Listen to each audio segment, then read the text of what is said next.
Hello everyone, today I'll be reviewing The Gold Rush. So The Gold Rush came out in 1925 and is a silent film. It was directed by and also starring Charlie Chaplin.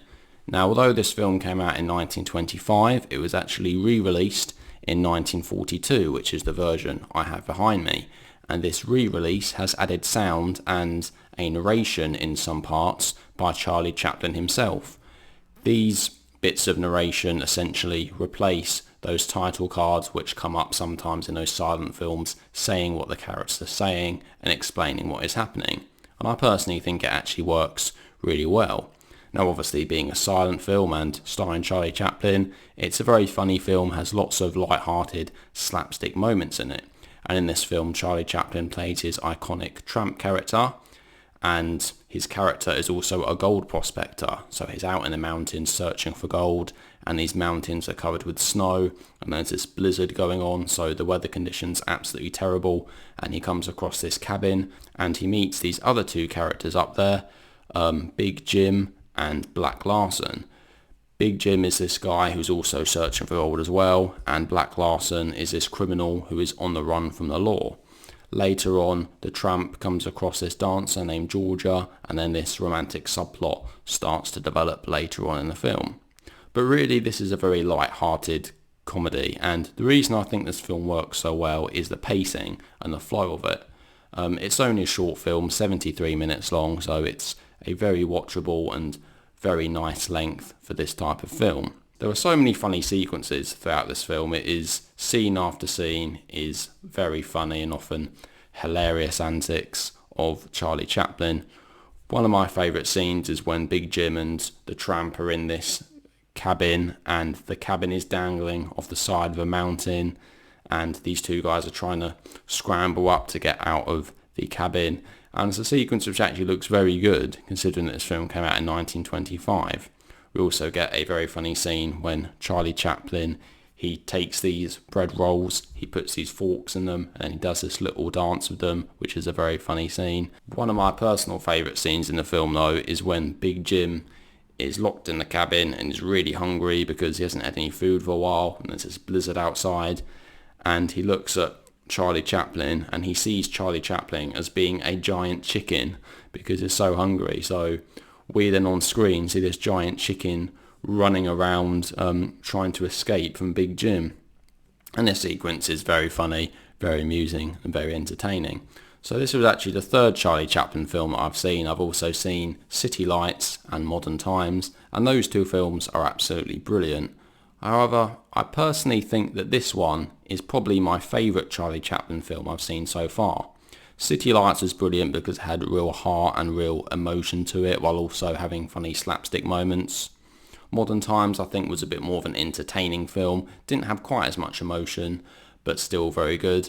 But this one, I think, gets that balance just right. It does have a heart to it. It does have some real emotional moments, particularly with the tramp's relationship with Georgia. But at the same time, I found the slapstick moments and the comedy moments in this film to be funnier, and I think they probably worked better in this film than the other two films. Though that's just my personal opinion. I think a lot of people do think that City Lights is Chaplin's best film, though I probably think that this edges it just slightly. Now, obviously, being a Charlie Chaplin film, lots of the moments in this film I think work because it's a silent film.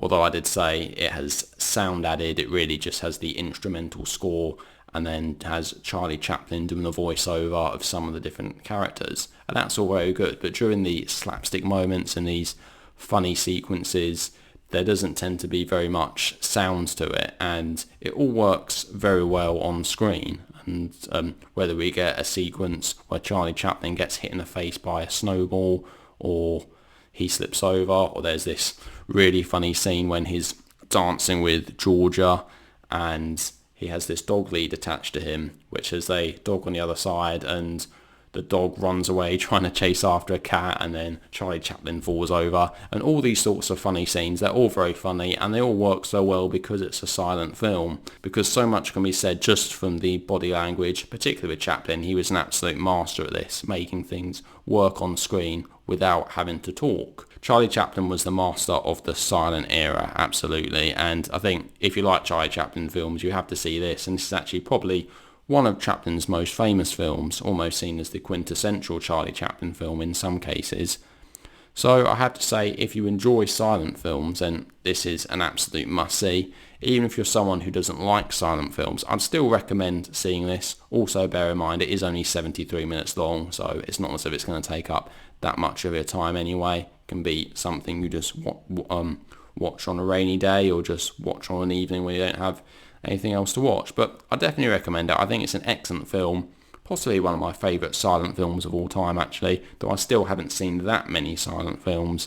I am constantly trying to watch more. The other silent films I probably prefer are a Buster Keaton one, which is The General, and an epic silent film called Intolerance. But this is my third favourite silent film. That's what I'm going to say anyway, off the top of my head. But still an excellent film, and for that I'm going to give the film a rating of 9 out of 10. I sincerely recommend it, so please check it out if you haven't seen it already. So there we go. So that is my review of The Gold Rush. So what do you guys think? Have you seen The Gold Rush? Do you like it? Do you dislike it? Please let me know down in the comments section what your thoughts are. Anyway, thank you all very much for watching. I'll see you in the next video. Take care.